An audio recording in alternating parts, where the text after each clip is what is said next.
In a quiet town where a school stood still, the children dreamed of a Christmas thrill.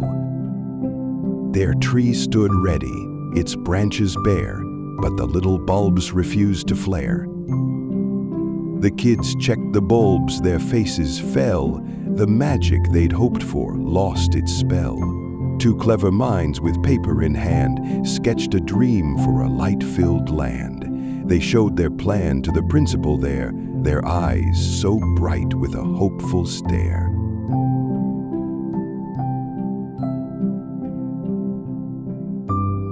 He called for help, his voice full of care, and soon a team gathered to share. Ideas sparked like stars in the night. They planned a way to make things right.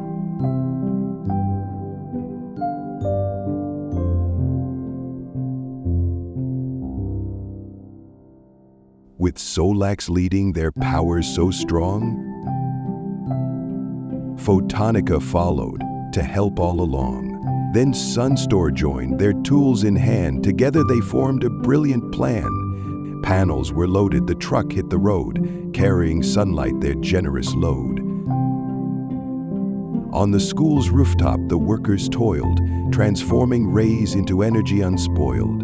And soon, oh soon, the big moment came. The tree lit up in a dazzling flame. 1,000 stars shone in their view. Their Christmas dream had all come true.